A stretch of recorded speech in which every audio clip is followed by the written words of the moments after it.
Hey Lynn, I'm Jay. Hey Jay. How are you? I'm good, I'm good. Good, so thanks for coming out to be part of the garage sale weekend here in Brooklyn Park. Well, thanks for having us. Yeah, tell us a little bit about Lake State Barbecue. Well, Lake State Barbecue, we started about 2 years ago. It's been pretty much a dream of mine to have a barbecue food truck. Yeah. I've been barbecuing pretty much basically all my life. I originated from Texas, Southeast Texas, so that's one of our big things. And I think we have some real good, authentic smoked brisket and pulled pork. Yeah, so tell us about, there's different styles of barbecue across the country. You said you're from Texas. Talk a little bit about your style of barbecue. Well, our style of barbecue is more of a, it's got more like a dry rub on it. Okay. It's not wet. Some of the other areas around the country's got like a wet barbecue. They put a lot of sauce on it. We put our sauce on the side. Okay. Because our saying is, our sauce is on the side because we don't have anything to hide. So we want you to get the real taste of the smoked meat. Yeah. So do you have any specialties among your food offerings? Anything? Our specialty is brisket. Brisket. And pulled pork. Okay. Yeah, that sounds good. I lived for North Carolina in 7 years, and their barbecue is a little bit different. Vinegar based. More of a vinegar base. And mustard base. Right, Yep. And then they have the coleslaw they put on top. Yeah, that's right. Which we do serve a Carolina style. Oh, you do? We put a little, if you want a coleslaw on top, we'll put some coleslaw on top. Excellent. So you're here this weekend in Brooklyn Park for the garage sale, but how can people find where Lake State Barbecue is located, throughout the spring and summer? We do have a website and we also on Facebook. Okay. And you all are from Brooklyn Park? Yes, sir. We are from Brooklyn Park. Yeah. So how long have you lived in the community? We lived in the community about 4 years. Okay. Excellent. And you've had the food truck for a couple years? For a couple of years. Yep. And who is your partner? My oldest daughter, Amanda. It's a family-based business. Okay. So my daughters, all my kids, they help me with it. My wife does most of the scheduling. Gets us booked for different events. Yep. And what types of events is your food truck at during the year? We go to the breweries. We go to county fairs. We did Blaine garage sale. Yeah. Basically any event that we can get into. We're not really too picky. Yeah. And this morning you're serving breakfast, but then you also serve lunch and dinner. Right. We have, like I said, we have the full menu of chopped brisket, pulled pork, pulled chicken, street tacos, barbecue nachos, andouille sausage, and hot dogs. Well, all that's making me hungry, so thanks for coming out today. I'm looking forward to trying some of your food. Great. Thank you.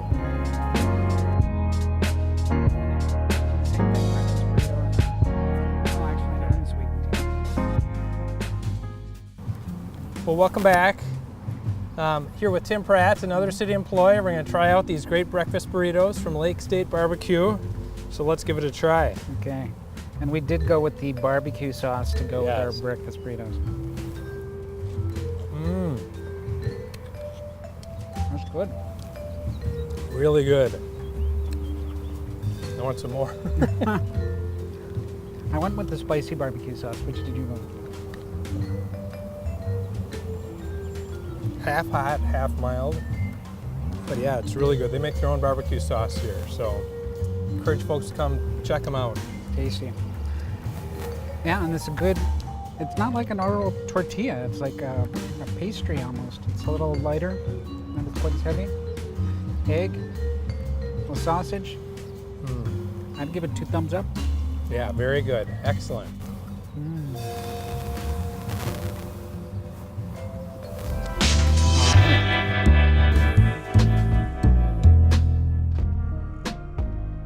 I'm G.I. Joe's food truck, and I've been around since 2017, so I'm in my second full season here, and just really enjoy serving the northwest suburbs.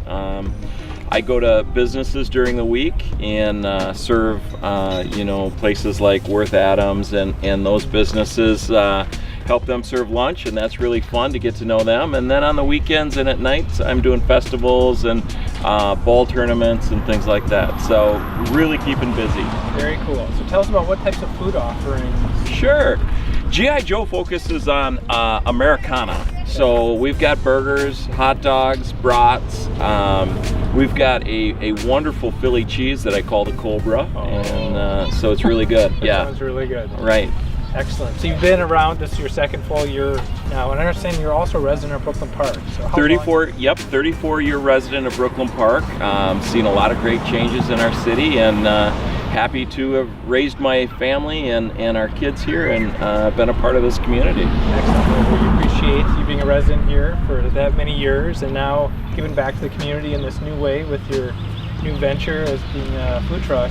If people want to get a hold of you, what's the easiest way to get a hold of you for any events that they might have? Absolutely. The easiest way is to go to gijoesfoodtruck.com, and I've got a nice website out there with all of my contact information right there. And I'd love to hear from the area businesses that want to have a food truck for their employees.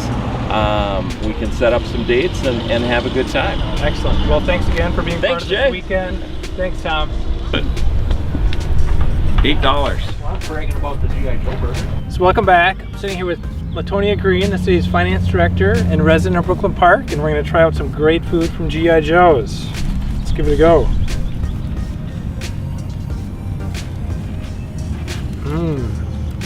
That's really good. Delicious.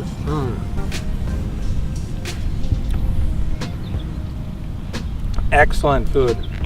What did you get, Latonia? I got the G.I. Joe burger. And I got the And it's Cobra. awesome. And I got the Cobra. Very, very good. Encourage you to check out G.I. Joe's. Hi, I'm Tim Pratt with the City of Brooklyn Park, and we're joined by Claudia Diggs, who is our Neighborhood Relations Specialist. there we go, and who has set up the garage sales. And this year you did something new with the food trucks. Tell us about that. Yes. I thought we needed a little bit more of a draw for our garage sales. So I thought, Brooklyn Park does have food trucks. So I invited some of the food truck vendors to come and participate in it. And what's the response been? So the response has been great. We have 2 food trucks on location. We have Lake State Barbecue up at Central Park, and we have G.I. Joe's food truck here at Archer Trail Park. And they've also said that business has been great for them, they've told me, because I've went and checked on them a couple of times so far. Lake State was going to leave yesterday at 2 o'clock, but they decided to stay until 7. Okay. Great. Thank you. Thank you. Welcome back. Again, I'm Tim Pratt with the City of Brooklyn Park, and joining us now is Jason Newby, also with the city. So Jason, we were kind of ahead of the game here in Brooklyn Park in licensing food trucks. Tell us a little bit about that. Yeah, it was roughly in 2014, we amended our zoning code to allow for food trucks to operate freely within the city in all of our business districts. One of the unique things with that is Brooklyn Park is one of the few communities in the metro area that do allow that without a special event permit. So as long as they get the property owner's approval and they get a license from the city, they're free to operate year-round in all of our business districts. And you said currently we've got 4 food trucks? Yeah, currently in 2018 we've licensed 4 so far, including G.I. Joe's is one of those, and we have 3 more that have applied and put in application to operate shortly. So we'll have a total of 7 here. And food trucks is just kind of one of the food-related initiatives we've got going on. Tell us a little bit more. Yeah, we're working a couple projects. Our inspectors are out during their routine inspections, communicating with our local kitchens, our local licensed restaurants to see if they're willing to partner with some of our new food entrepreneurs, which a lot of those are food truck operators, needing commercial kitchen space to do some preparation of their menu items. It's typically a large hurdle for a new food operator to invest in a kitchen, and so we feel that partnering those food trucks with some of our existing businesses is a win-win for both our local existing businesses and our new food entrepreneurs that are coming to town. So it's kind of hopefully a low barrier to entry. Cities United is a national initiative of mayors and community leaders so trying aimed at to reducing violence among African American get their foot in the men door, and boys sort of test by out half the by the menu year and 2025. and the truck itself. This week, finding a key actually location today is the end of a two-day regional convening of cities throughout the state here in Minnesota. We got a chance to talk about the things that are working well. We did an overview of what Cities United is, which really I'm Antonio Smith, Youth Services Liaison and City Lead for Cities United. And we're here at the Marriott Hotel in Brooklyn Park for the Cities United Regional Convening.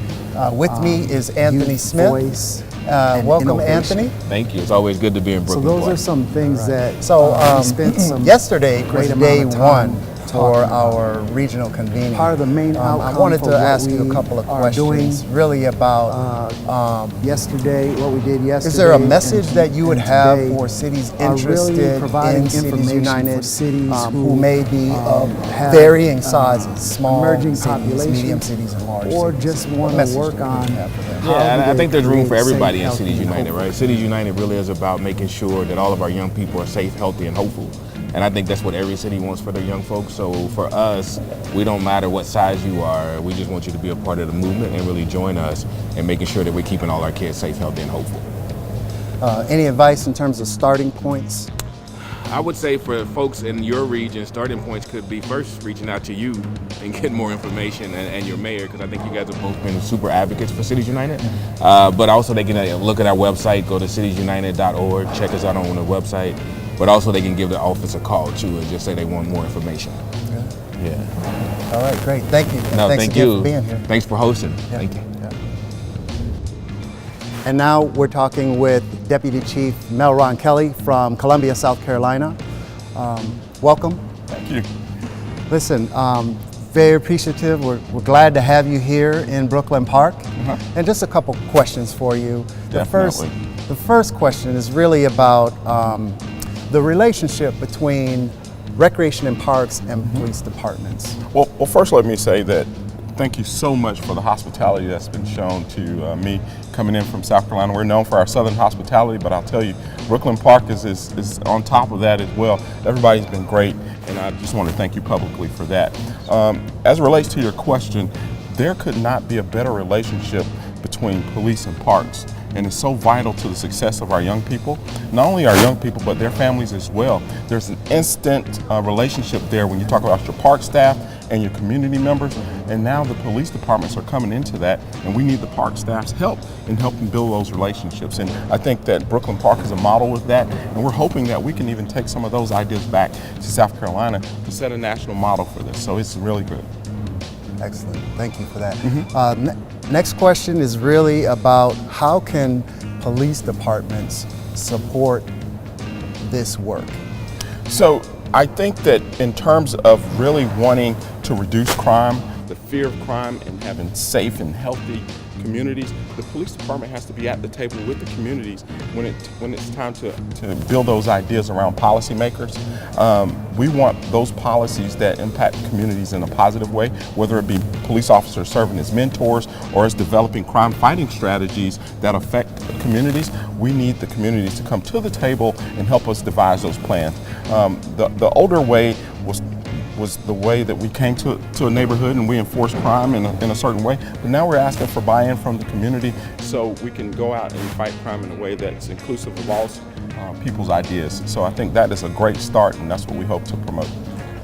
So policy-wise, any budget ideas that might be helpful? Definitely. So what we did in Columbia, South Carolina, of course, our budget for the police department is mostly derived around enforcement. So we carved out a certain portion of our budget for diversion, community building, jobs for youth in the summer. I hire youth in the summer now to work at the police department, and just building those things around diversion and safe communities. Not so much enforcement actions. Of course, we have to buy those things, those vehicles and guns and things of that nature, but we really wanted to carve out a certain portion of our budget to really improve the lives of the people who mean so much to us, and that's our community members. So that's one thing I think that has taken off, and we really love it. Deputy Chief Kelly, thank you so again. Thank you so much for being here. Again, thank you for having me. Yeah, All right. Yep. And we'll be back.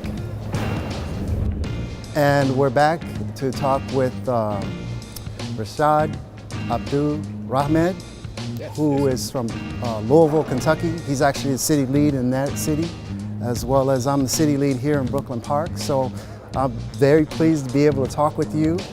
My pleasure to be here. Thank you, man.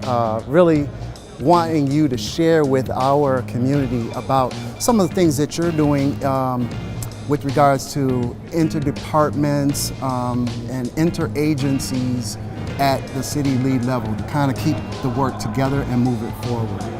Sure. And you know, it's great being here with you all. And I think it's just important to say that a lot of the work that we're doing and a lot of the work that you're doing is very aligned, it's very connected, and it's happening along a very similar trajectory. And so when you think about some of the interagency or interdepartmental function, I think even starting that conversation by elevating how important it is that you have a cross-functional team within the city.